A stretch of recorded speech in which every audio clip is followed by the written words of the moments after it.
we are tape rolling. Yeah, you can do a two-shot and then just me. Do first a two-shot, then just me. I'll ask the hanging question. Then we cut there, then I'll ask about the blood moon. Okay? Sige. Okay, we are tape rolling. 5, 4. So, Joseph, tell us, if you're a Filipino today and we have a prophetic destiny, what does the Filipino need to do at this time? But before you answer that, we'll be right back after a short reminder. Okay, now we ask about the blood moons. We're still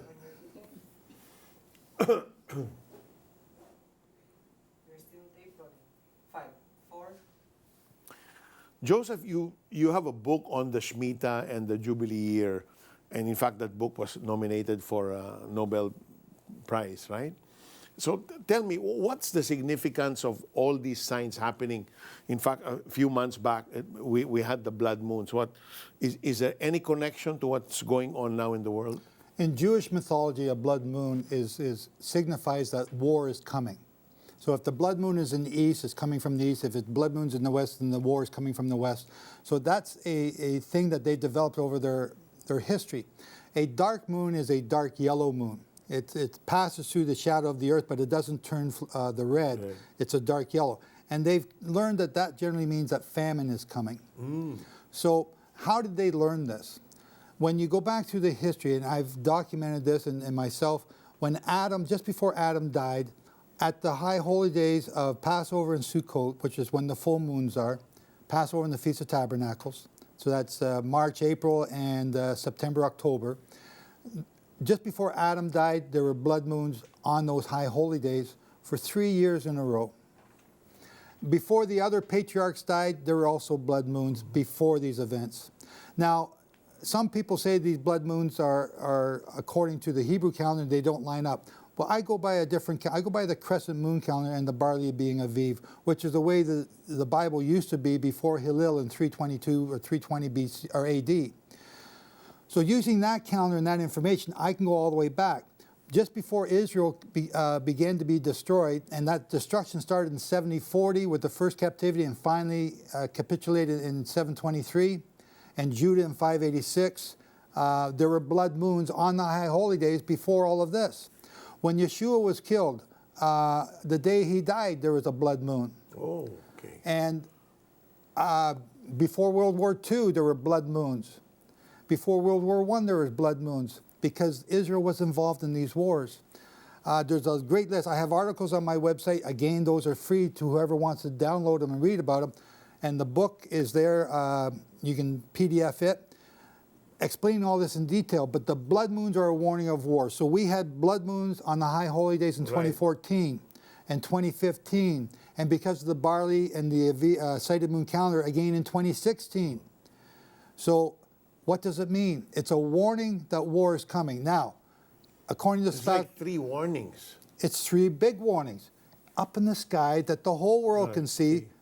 You know, is this true? You can't find it in the Bible, so you can't say that this is directly from God. But the Jewish mythology is showing that it is. It is from God. So in the Sabbatical and Jubilee year cycles, there are curses for not obeying. The first curse is terror. The second curse is drought and severe famine. Third curse is pestilence, and the fourth one is war. And those, during that sabbatical cycle or Jubilee cycle, those are 7-year periods. And that started in 1996 with terror. And some of the hottest years on record are in the second cycle and it continued. Each one is added to the other. We had all kinds of diseases starting in the third cycle. And now we're in the fourth cycle starting in 2017. And we have President Trump and North Korea about to push a button on each other. And now they're going to have peace talks. What's going to happen with that when that comes up next month? We have the ISIS war going on, and you had the Marari war going on down here. Right. And I warned you that was coming.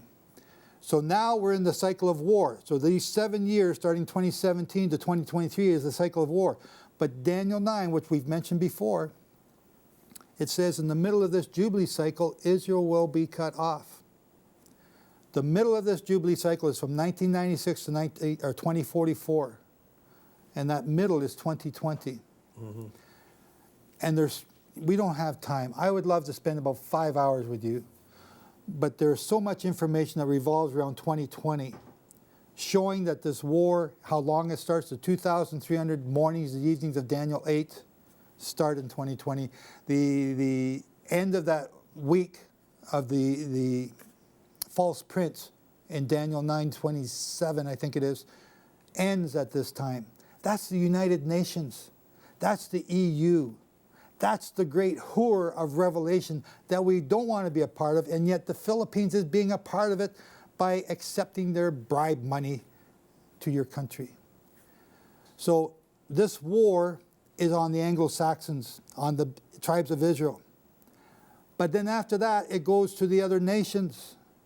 It's coming to the Philippines. Again, how many of you, what percentage of you, whether all of you or none of you, are going to be obeying God depends on which part you get the blessings or the curses. And you have that choice. You have that choice. You have that choice. Everyone here in the Philippines has that choice. What do you choose? We choose God. We have to choose God. But saying it is not the same as doing it. Right, right. You will know them by their fruits. Yeah. I will show you my faith by my works. Yes, by my deeds. Yeah. You have to do something. Yeah. Again, we talked about the before the Senate, the holy days of God that are going to unite the Philippines. They have the potential to unite. You've been praying. We got groups praying for a miracle to come to the Philippines, for revival. That revival is now. I'm not just saying it. Yes. I'm seeing it, and I'm not from here. There's so much. The blood moons is just one aspect of it. But when you put it all together, it's just like, here's one piece of evidence, there's another piece of evidence, there's another, and you keep adding this up until you have a case in a court of law. And that court of law is God's court.